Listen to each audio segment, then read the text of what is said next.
जीवन भर पढ़ाई करो, बॉस की गुलामी करो, एक एवरेसी लाइफ जियो, थोड़ा बहुत पैसा कमाओ और फिर बुढ़ापे का इंतजार करो। आज की डेट में क्या कोई ऐसी घिसी पिटी लाइफ जीना चाहता है? आज भी सभी लोगों को जल्दी से जल्द अमीर बनना है, खूब सारा पैसा कमाना है और फाइनेंशियली फ्री होना है। और इस फ्रीडम के लिए लोग खूब मेहनत तो करते हैं, रिसर्च भी करते हैं, पर एग्जीक्यूशन में मात खा जाते हैं। आज की डेट में मोर देन 72% पॉपुलेशन के पास फाइनेंशियल फ्रीडम और पावर ऑफ कंपाउंडिंग जैसी चीजों की नॉलेज है, पर आज भी बहुत से लोग इसका सही फायदा नहीं उठा पा रहे हैं। ज्यादातर लोग आज भी इन्वेस्टमेंट और सेविंग जैसे टॉपिक्स को इग्नोर करते हैं और उससे डरते हैं। खर्चा ऐसे करने लगते हैं जैसे पैसों का अंबार लगा हो और लोन्स और ईएमआई के चंगुल में फंसकर पावर ऑफ कंपाउंडिंग के अगेंस्ट चले जाते हैं। देखो, अगर आपको जल्दी फाइनेंशियल फ्रीडम अचीव करनी है तो आप कंपाउंडिंग का एक ऐसा रूल सीखोगे जो आपकी बिगड़ी हुई फाइनेंस की गाड़ी को भी ट्रैक पर ले आएगा और मात्र 8 सालों के अंदर अंदर आपको काम से फ्रीडम दे देगा। यानी 8 साल काम और जिंदगी भर आराम। पर असल बात तो ये है कि मोस्टली लोग ये सब जानने के बाद भी इसे इग्नोर करते हैं। और ऐसा ही एक इंसान था सूरज। दरअसल रमन, अनुभव और सूरज कॉलेज के दिनों से एक साथ थे। तीनों का हॉस्टल भी सेम था, तीनों पढ़ाई में काफी जीनियस भी थे और दोस्ती ऐसी कि पूरा कॉलेज उन्हें 3 इडियट्स वाली जोड़ी कहता था। पर ये 3 इडियट्स कॉलेज खत्म होने के बाद लाइफ की रेस में अलग अलग हो गए। अब हुआ क्या कि सूरज एक मिडिल क्लास फैमिली से बिलोंग करता था। स्कॉलरशिप से उसे कॉलेज मिला था और अपने खर्चे भी वो मुश्किल से चला पाता था। पर जब उसकी जॉब लगी तो एक बड़ी एमएनसी कंपनी में अच्छी पोस्ट पर लगा और उसे पर मंथ 50,000 रुपए मिलने लगे। पर रमन और अनुभव दोनों को कैंपस से अच्छी प्लेसमेंट नहीं मिली, इसलिए रमन ने डिसीजन लिया कि वो अपना काम करेगा और साइड इनकम के लिए स्किल सीखकर फ्रीलांसिंग भी करेगा। वहीं दूसरी तरफ अनुभव ने भी अपना फोटोग्राफी का पैशन फॉलो किया। वे स्टार्टिंग के पहले 1 साल में रमन और अनुभव दोनों ही सूरज से कम अर्न कर रहे थे और जितना उन्हें मिल रहा था उनमें से पैसा बचाकर वो थोड़ा बहुत इन्वेस्ट भी करते थे ताकि वो मार्केट को समझ पाए और वेल्थ भी बना पाए। कहीं ना कहीं अनुभव और रमन ये जानते थे कि सिर्फ एक सोर्स ऑफ इनकम से तो काम नहीं होने वाला है और न ही जिंदगी भर हम नौकरी या कोई काम कर पाएंगे। इसलिए बजट बनाकर चलना और इन्वेस्टमेंट के रूप में एक ऐसा इनकम सोर्स बिल्ड करना होगा जो लाइफ टाइम के लिए हमेशा कैश इनफ्लो देता रहे। पर सूरज का ऐसा कोई ख्याल नहीं था। 50,000 पर मंथ की इनकम जिस इंसान को मिल जाए वो तो चाहेगा ना कि क्यों ना एक बार खुल के जिया जाए, और सूरज ने बिल्कुल वैसा ही किया। तो सूरज बचपन से ही 5 फैमिली मेंबर्स के साथ एक छोटे से घर में रहता था। उसके बाद कॉलेज में भी 3 लोगों के साथ एक कमरा शेयर करना पड़ता था। पर अब जब उसकी अच्छी नौकरी लग चुकी थी तो उसने डिसाइड किया कि क्यों ना अपना खुद का एक फ्लैट ले लिया जाए। सबसे पहले सूरज ने अपने ऑफिस के पास वाला अपार्टमेंट में 15,000 रुपए पर मंथ पर एक रेंट पर अपार्टमेंट ले लिया। 1 BHK अपार्टमेंट जिसमें सूरज अकेला खुल के रहता था। जहाँ एक तरफ रमन और अनुभव पैसा बचाकर इन्वेस्टमेंट के पक्ष में थे, वहीं सूरज का मानना था कि यार एक ही तो जिंदगी मिली है, खाओ पियो ऐश करो, बात की बात में देखी जाएगी। तो अब खर्चों का सिलसिला शुरू हो ही चुका था। तो सूरज ने डिसाइड किया कि अब 1 साल हो गया है, सैलरी में इंक्रीमेंट भी मिला है, तो क्यों ना अपनी गाड़ी ले ली जाए। सूरज ने 10 लाख की एक कॉम्पैक्ट SUV खरीद ली। अब आप यहाँ देख ही सकते हो कि 10 लाख की गाड़ी लेने पर मंथ 20,000 तक की EMI देना पड़ेगा। सूरज ने कहा 50,000 की इन हैंड सैलरी है, 20,000 EMI में चली जाएगी तो क्या दिक्कत है। यानी अब उसका 15,000 रेंट पर और 20,000 कार की EMI में मिलाकर 35,000 का मंथली खर्चा फिक्स हो चुका था। पर फिर भी उसके माथे पर एक टेंशन की लकीर तक नहीं थी, क्योंकि वो लाइफ को एंजॉय कर रहा था। पार्टी करना, गैजेट्स खरीदना, अप टू डेट रहना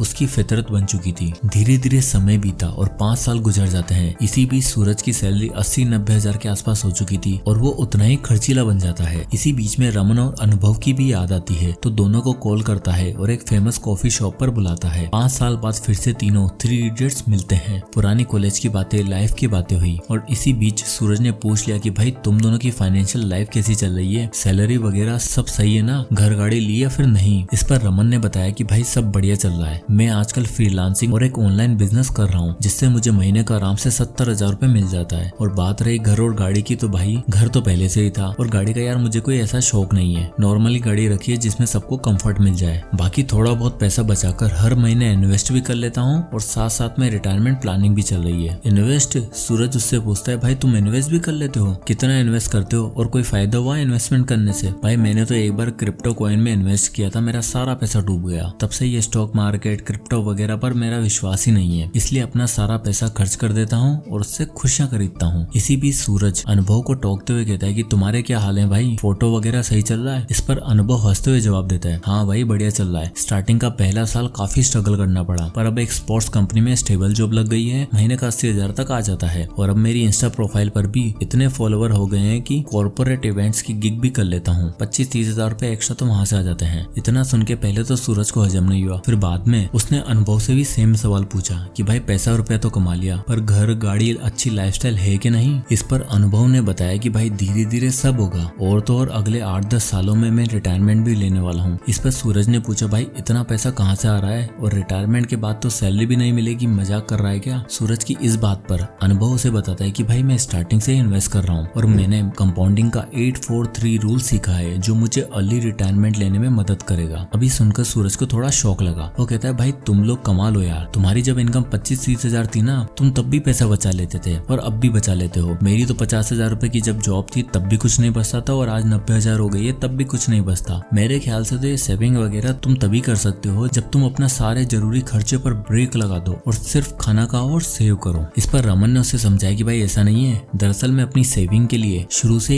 एक रूल फॉलो करता हूँ जो है द 80-20 रूल। रमन ने बताया कि वो 80-20 बजटिंग रूल की मदद से अपनी सैलरी का 80% जरूरी खर्चों के लिए रखता है और 20% सेव करके महीने का इंडेक्स फंड में इन्वेस्ट कर देता है। रमन ने बताया कि जब मुझे स्टार्टिंग में 25,000 का काम मिला था तब भी उसका 80% यानी कि 20,000 में मैंने खर्चा चलाया था, और बचे 20% यानी 5,000 रुपए मैंने निफ्टी 50 इंडेक्स फंड में इन्वेस्ट कर दिए थे। और आज 25 की एज में मेरी सैलरी 70,000 है, तो मैं आराम से हर महीने 14,000 रुपए पर मंथ इन्वेस्ट कर लेता हूँ। रमन की बात को कंटिन्यू करते हुए अनुभव कहता है कि भाई मेरा भी कुछ ऐसा ही हाल है। स्टार्टिंग में मुझे भी काम सीखना था, इसलिए छोटी शुरुआत करी और बचत की आदत लग गई। मैंने कभी भी फ्लैट रेंट पर नहीं लिया, डेली ट्रेवल करके अपने पेरेंट्स के घर पर ही रहता था। किराया बच सके इसलिए मेट्रो में ट्रेवल करना पसंद करता था, तो खर्चे कम थे और बचत हो जाती थी। वहीं से आदत लगी और आज देख मैं महीने का 30,000 तक सेव करके इन्वेस्ट कर देता हूँ। और कंपाउंडिंग का ये 8-4-3 रूल मुझे अगले 8-10 सालों में एक अच्छी खासी वेल्थ बना कर देगा। सूरज ये सब सुनकर बोर हो गया। उसने बोला क्या यार तुम अभी से दोनों बुड्ढों वाली बातें कर रहे हो, 25 साल में रिटायरमेंट की कौन सोचता है। और भाई ये मार्केट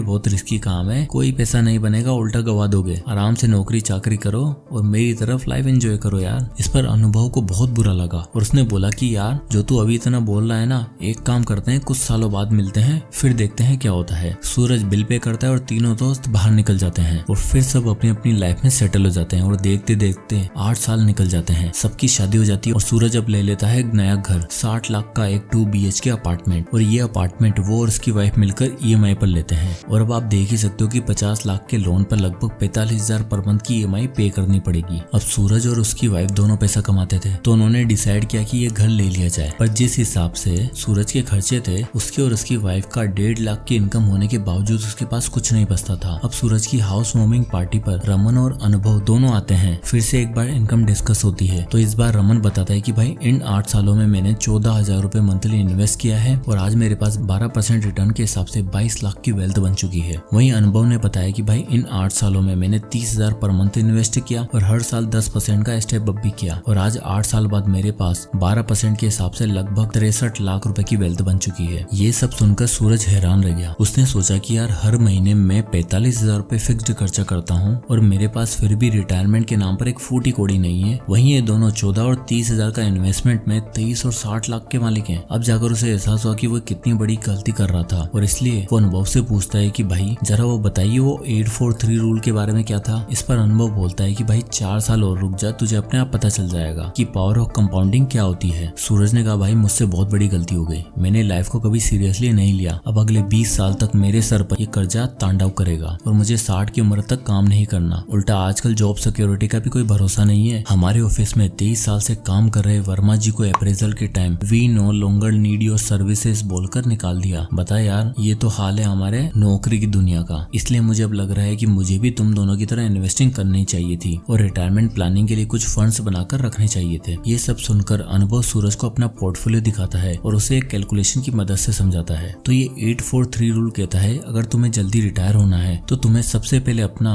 एक ड्रीम अमाउंट डिसाइड करना होगा और हर महीने एक ऐसा अमाउंट इन्वेस्ट करना है जिस पर हर साल 10% का स्टेप अप और 12% एनुअल रिटर्न की मदद से तुम्हें अपना पहला 50 से 60 लाख बनाने में 8 साल लगेंगे। जैसा तुम यहाँ चार्ट में देख सकते हो कि अगर तुम 30,000 पर मंथ इन्वेस्ट करते हो जहाँ तुम्हें 12% का सालाना रिटर्न मिल रहा है, तो केवल 8 साल में तुम्हारे पास 0.05 करोड़ यानी 50 लाख रुपए होंगे और अगले 4 सालों में तुम्हारी वेल्थ 1 करोड़ हो जाएगी और अगले 3 सालों में अब तुम्हारे पास 50 लाख और यानी टोटल 1.5 करोड़ हो जाएंगे और बाकी के 50-50 लाख तो अब 1-2 साल में तुम्हारे पोर्टफोलियो में ऐड होते चले जाएंगे और अगले 20 साल तक इन्वेस्ट करते हो तो तुम्हारी टोटल वेल्थ 3 करोड़ की होगी। अब इस पर सूरज ने सवाल किया कि भाई तेरा रिटायरमेंट अमाउंट कितना है। इस पर अनुभव ने कहा भाई 1 करोड़ है। तो सूरज ने पूछा कि अगर कैलकुलेशन के हिसाब से से देखें तो तू मात्र 10 सालों में 1 करोड़ कमा लेगा, फिर ये 15 साल और 30,000 ही क्यों, थोड़ा कम इन्वेस्ट कर लेता। इस पर अनुभव ने समझाया कि भाई अगले 10 सालों बाद मेरे 1 करोड़ की वैल्यू 1 करोड़ नहीं रहेगी, क्योंकि उस पर इन्फ्लेशन भी लगेगी जो मेरे पैसों की वैल्यू को कम कर देगी। इसलिए अगर हमें लॉन्ग टर्म के लिए कोई भी कैलकुलेशन करनी है तो हमें इन्फ्लेशन को एडजस्ट करके चलना चाहिए, ताकि हम राइट टाइम पर राइट अमाउंट अचीव कर पाए। इसलिए अनुभव ने अपनी कैलकुलेशन में 6% इन्फ्लेशन को एडजस्ट किया और सूरज को दिखाया कि भाई देख, इन्फ्लेशन के हिसाब से मुझे पहला 50 लाख बनाने में 10 साल लगेंगे और 15 साल बाद जिस अमाउंट की वैल्यू 2.6 करोड़ तू देख रहा है वो इन्फ्लेशन के बाद होगी 1 करोड़ रुपए। इसलिए इन्वेस्टमेंट करने के साथ साथ इन्फ्लेशन का भी ध्यान रख के रिटायरमेंट प्लानिंग करनी होती है, जिसके लिए 843 rule of compounding best rule है। तो आपने देख ही लिया कि 40 की उम्र में सही प्लानिंग और 843 कंपाउंडिंग के रूल से आप आराम से एक ऐसा अमाउंट अचीव कर सकते हो जिससे आपको सेंस ऑफ फ्रीडम मिलेगी। फिर चाहे तो आप छोटे छोटे multiple businesses, real estate property खरीद कर मल्टीपल इनकम सोर्स बना सकते हो। दुनिया के फेमस इन्वेस्टर वॉरेन बफेट खुद बहुत छोटी उम्र से कंपाउंडिंग का रूल फॉलो करते थे, जिससे वो आज तक इतने अमीर बन पाए हैं। इसलिए वो हमेशा कहते हैं ट्रेडिंग और गेट रिच क्विक जैसी स्कीम्स में ना फंसे, लॉन्ग टर्म इन्वेस्टमेंट और मार्केट ग्रोथ पर भरोसा रखें। अपना पैसा हो सके तो इंडेक्स फंड में इन्वेस्ट करें, ताकि आपको लाइफ में कभी भी अपनी अगली पीढ़ी से उम्मीदें लगाने की नौबत ना पड़े और आप खुद अपने लिए और अपने बच्चों के लिए सफिशिएंट वेल्थ